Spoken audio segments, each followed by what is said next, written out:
I'm Alan Weiss, and this is The Writing on the Wall.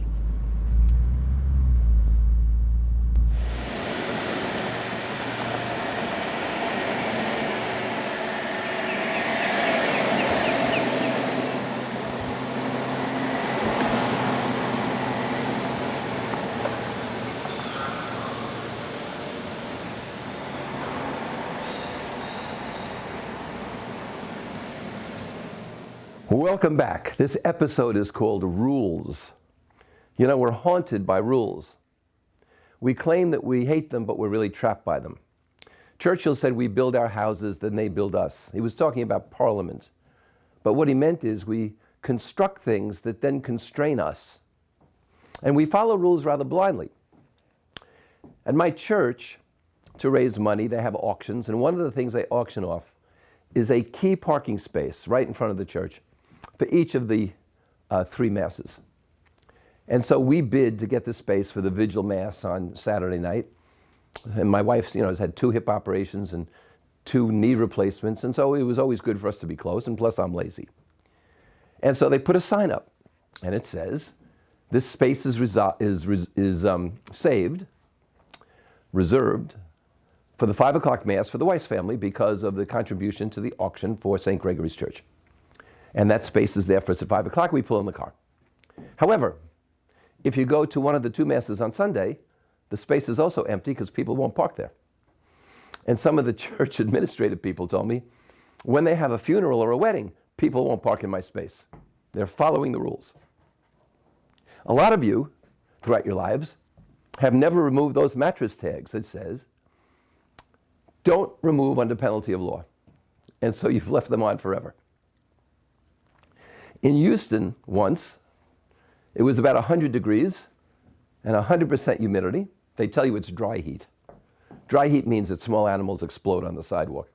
It was terrible. I park across the street where there's a parking garage, and my client's right across the street, but it's terrible out. I'm soaked as soon as I get to the crosswalk, and it says don't walk. 3 or 4 people, don't walk. If I look to my left, I can see Florida. If I look to my right, I can see New Mexico. There's no car for hundreds of miles. I crossed the street. These people started to chastise me. Must be a New Yorker. Because they were going to sit there, stay there, wait there, until they melted into the pavement or that sign changed and said walk. Curb your dog is now pick up after your dog. And people pretty much do it. But rules of the road are violated every day. Nobody's doing the speed limit. Nobody. People change lanes without signaling. All kinds of strange things happen. They stay in the left lane as if they own it. They won't clear it out for higher speed cars, trust me. Yet we all wear seatbelts. Some rules are honored and some rules are not. And if you look at the rules of the law, lawyers tell you this horrible thing. If you have the merits of the case, argue the merits. If you don't, argue the law, which means get your client where you want to go on some technicality, whether or not they're guilty or innocent or anything else. Football has rules, and the rules are silly because they bring out chains to measure things and they have replays, but the ball is placed where the official's foot goes down. Officials have different size feet, of course, and moreover, they never put their foot down exactly where that person landed or where the ball is. I imagine someday they'll have a chip, I've heard of this already, they'll put in the ball, which will tell you electronically exactly where on earth it is. They're already doing this in the major leagues in baseball with indications of where strikes really are, no matter what the umpire says. The person on the top in any country is called the ruler. And so all games and sports have rules. Right now, there's a tremendous controversy in chess of all things. Imagine a chess riot. I can't. But a teenager, I think an American teenager, beat the world's champion, and it was claimed that he had cheated. How do you cheat in chess? I mean, do you have an extra pawn in your pocket? Do you paint your bishop so it looks like a queen? How does that happen?